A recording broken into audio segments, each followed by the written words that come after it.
Hello there, you wonderful web-wandering beasts. Brandon Valentine here, the Pretentious Fiend, and I have chosen, of my own volition, of sound, body and mind, to wear the fucking ugliest shirt I could possibly find.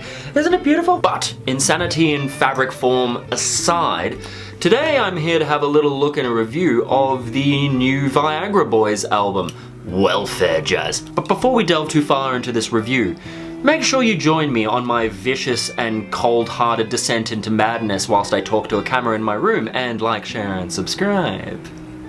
There is only pain behind these eyes.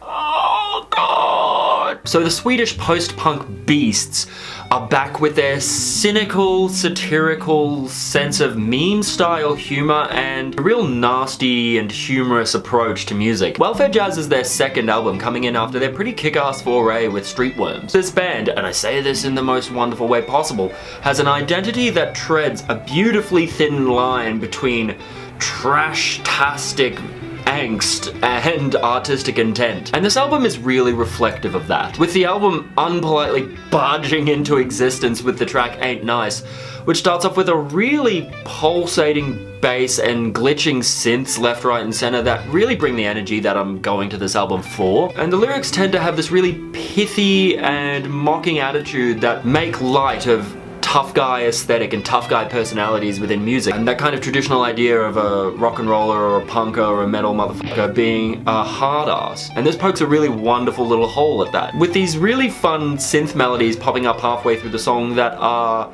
melodious yet really intrusive, and their kind of signature tone of some well and proper fucked up sax, which the use of always surprises me because we're so used to, in music, sax being kind of this sultry, sexy, hanging out over an 80s pop song, and I fucking hate it when it's used like that. But in this, it's this aggressive, squeaky, honked thing, and with some really nice, warm, fuzzed out distortion over the vocals, filling in the frequency spectrum really nice. You're set up with a really good overture of what to expect from this album. And speaking of saxophone, you're dropped into these tracks like Coldplay, which are just actually genuinely some really nice, haunted, reverbed out sax solo that acts as a little bit of a segue from cut to cut, going into the track Toad. Now, tracks like Toad really start to delve into that Tarantino road vibe, where you can easily imagine this being the soundtrack to some sort of driving montage through the desert. Yes, there are cacti. And the thing I dug about this song is it progressed into some really interesting and trippy territory without the basis of the song changing at all, which is kind of pretty indicative of Viagra Boys music. They tend to pick a beat and a bass riff and run that for the whole song and build everything else around that. Like we just did with the sax interlude before, we dropped into these very Tom Waits spoken word style track. The track This Old Dog, which immediately reminds me of Tom Waits' Circus and What's He Building in There. Now, controversial opinion, I'm a pretentious c***, so take what I say with a grain of salt, but I really do love dramatic, spoken word, vibe setting kind of tracks. Whether they're done seriously or not, I still find that they elevate an album from just being a collection of songs to kind of giving it a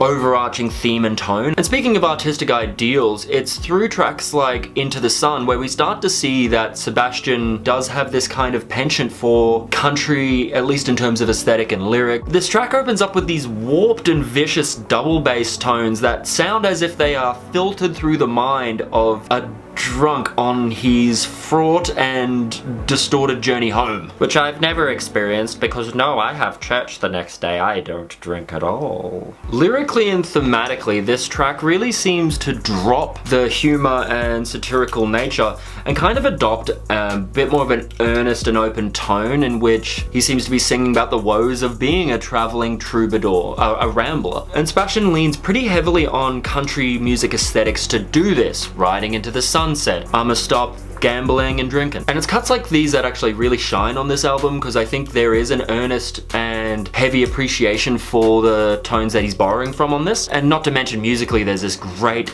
dark ill-fated creep behind the vocals. And as a bit of a hard left turn, we kick into the single Creatures, which relies really heavily on some pretty intense synth usage, and that is juxtaposed and complemented really well by these low, brooding, Nick Cave style vocals, with some really mean and scathing, simple and effective analogies between disgusting deep sea creatures and the far gone human beings of the nightlife. I'm quite here for this track. 6-shooter, which just opens up with some mean, hard, simple guitars and goes into this instrumental track that doesn't move around too much in terms of key or structure, with some really pokey and sharp synths that come in at odd times, making no sense. With a couple of well-placed samples, I'm getting a really strong sense memory of Zig Zig Sputnik. Everyone should also know that my phone has auto-corrected Zig Zig Sputnik to Dig Dig Doubting.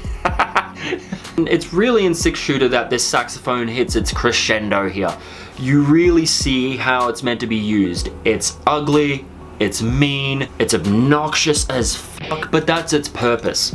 And it does that purpose very well. We're dropped into Best in Show, another Tom Waits talking kind of part. But picking the energy back off the floor again with Secret Canine Agent, this is to me their most punk of songs. It really tends to evoke a lot more early punk in terms of the vocal cadence and really simple, basic and aggressive approach. But what really lifts it out of that early punk kind of mentality is some of the production in terms of this haunting, reverbed out vocal and these menacing tones that lay underneath, which yet again is really indicative of a lot of the songs on this album. You have one tone sitting here that is high energy or sarcastic or humorous or maybe even that country kind of drear, and underneath you have this building sense of ill fate. I Feel Alive is one of the more dramatic and thematic kind of cuts on this album. With a marching band beat and pianos that strike on the quarter notes, you're immediately invoking this kind of twisted Sgt. Pepper's vibe to act as a bed for Sebastian to kind of spew his poetry from. Lyrically, this track is really simple. It's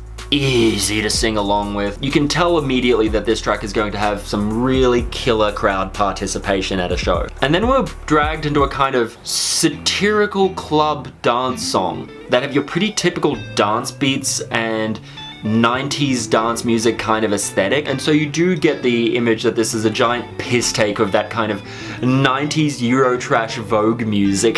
The light, the night, I'm high as a kite. But it's really on the last two cuts of this album that we delve fully into Sebastian's honest and earnest appreciation of country music. And so with the track To the Country, true to its name, borrows very heavily from the toolbox of country music, specifically vocally. You can definitely tell this appreciation is not joking or cynical. It really is something he adores, and from that joy we are given the best vocal performances on the album, at least in a way that drags you in and lets you into his mind, into his heart. With that kind of classic dark, creeping minor build that lives underneath, we're met with a pretty cool track that I really enjoyed. Finally kicking into In Spite of Ourselves, which features of course the wonderful and tense fellow Melburnian of Amy Taylor from of course Amyl and the Sniffers. Now we delve even further into this tongue-in-cheek dark country aesthetic that we had built on to the country, with the classic country call and response, except with the focus of this call and response just being on these disgusting and earnest little details of the love they share. As much as it does feel like it's meant to be a bit tongue-in-cheek and a bit silly and a bit fun, there is a certain beauty to the idea that you can find these disgusting little details endearing about the person you love. But yet again, indicative of this album, there are a lot of those dark and dreary minor shifts that give you a sense of dread over the whole situation. The Amy Taylor feature is really welcome here because she has such a ochre, Aussie, to the fucking point nature across everything she does. It cuts through in this really fun and refreshing way. All in all, this is a bizarre fucking album for a bizarre fucking time.